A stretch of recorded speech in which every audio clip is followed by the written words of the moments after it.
भैया एक प्रश्न और मन में आ रहा था। आप चूंकि आपने अंदर से बाहर से सब कुछ देखा हुआ है, एक आदर्श राजनीतिज्ञ आज के दौर में किस प्रकार का होना चाहिए जो हमारे देश के प्रजातंत्र को और उसके जो सिस्टम को सूट करता हो, आज की परिस्थितियों को ध्यान में रखते हुए। अब जैसे ये आया है ना कि आदमी की सारी बीमारियों की जड़ जो है वो ठीक हो सकती है स्टेम सेल से, कि भाई आप उसकी स्टेम सेल रख लीजिए यूरोप, और वो अमेरिका कह रहे हैं और कर भी रहे हैं अब, है ना। तो जो भी कोई चीज हो जिसके विषय में सोचना हो कि ये इसका रास्ता ठीक क्या है, ये गलत क्या है, तो उसकी स्टेम सेल सोचनी चाहिए। राजनेता बना क्यों था? पहले क्या था कि एक आदमी था, वेद में उसने कहा, उससे पूछा तुम क्या चाहते हो, उसने कहा मैं बहुत होना चाहता हूँ। रिप्रोडक्शन थ्योरी, एको हम बहुत श्यामा, बहुत होना चाहता हूँ। तो परिवार बना, फिर 10-20 परिवार एक साथ आसपास बस गए तो एक सोसाइटी बनी, फिर वो 100 हो गए तो एक गांव बन गया। अब उस गांव में सब अपना अपना काम कर रहे हैं, कोई खेती कर रहा है, कोई कर रहा है, लेकिन एक दूसरे से इंटरेक्शन भी होगा। जो लकड़ी वाला है वो लकड़ी का काम करेगा तो गांव वाले सब मिलकर उसे अनाज देंगे, लेकिन लकड़ी वाला पूरे गांव में लकड़ी का काम करेगा, किसी का भी, वो उसके पैसे नहीं लेगा। पहले तो एक्सचेंज सिस्टम यहीं से चला ना, मुद्रा तो बाद में आई। तो इसके हिसाब कौन रखेगा कि लकड़ी वाले ने टाइम पे काम नहीं किया, या गांव वालों ने मिलके उसे जो पैसा देना था वो नहीं दिया, या जो विश्वकर्मा है, इसे जगत के निर्माता कहते हैं, वो मिट्टी के बर्तन बनाएगा पूरे गांव में। भाई हर आदमी मिट्टी के बर्तन बनाने लगेगा, हर आदमी सूत बनाने लगेगा, हर आदमी लकड़ी का काम करने लगेगा, तो काम ही नहीं करेगा, कैसे करेगा? तो उसके लिए क्या हुआ कि कुछ लोग चुन दिए गए कि भाई तुम ये हिसाब रख लेना कि तुम ये काम करोगे, तुम ये काम करोगे, तुम ये काम करोगे। यहां से राजनेता की प्रारंभ हुई। तो नेता शब्द जो है वो संस्कृत में, जो आप उसे देखें तो उसका अर्थ यह है नयति इति नेता, जो ले जाए, जो आगे लेकर चले, वो नेता।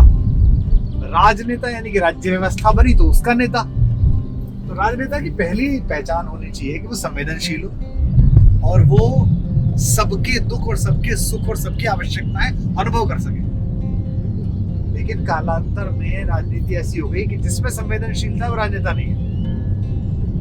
आपकी सबसे बड़ा जो कष्ट है वो आपका यह है कि अगर आप जरा से भी संवेदनशील है, आपको थोड़ी सी भी इमोशन है, तो आप राजनेता ही नहीं है। तो एक आदर्श राजनेता को संवेदनशील होना चाहिए। डॉक्टर जो है, अगर वो मरीज का दर्द महसूस नहीं करेगा तो उतनी तीव्रता से और उतना सटीक इलाज नहीं करेगा। ठीक है, यहाँ शोर मचाता रहता है। और अक्सर वैसे देखते हैं डॉक्टर्स के कुछ किस्से बाहर आते हैं, कुछ डॉक्टर्स साथियों के, कि भाई उन्होंने ऐसा कर दिया, जो उन्हें महसूस ही नहीं हुआ।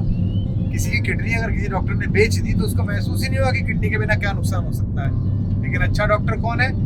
जो मरीज के कष्ट को एकदम अनुभव कर जाए और फिर उसके हिसाब से उसकी उपचार प्रक्रिया प्रारंभ कर। राजनेता अच्छा वो है जिसके अंदर जनता के प्रति, प्रजा के प्रति, जिनके हित के लिए उसकी नियुक्ति की गई है, उनकी संवेदनशीलता है।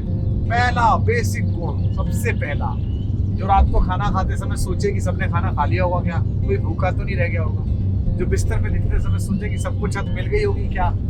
जो बीमार होने पे सोचे कि यार जैसा मैं बीमार हुआ ऐसा इलाज सबको मिल रहा है क्या, और ऐसा कोई सोच नहीं रहा है। इसलिए राजनीति में मूलभूत गिरावट राजनीति के चरित्र में आ रही है। राजा भाई जो प्रजा का ध्यान रख सके, प्रजा के हिसाब से सोच सके, प्रजा की संवेदना ग्रहण कर सके। तो इसका ये मतलब है कि प्रजा के ऊपर एक बहुत बड़ा दायित्व है सही राजा चुनने का। ये कहीं ना कहीं हमारी भी जिम्मेदारी है कि हम सही व्यक्ति का चुनाव करें।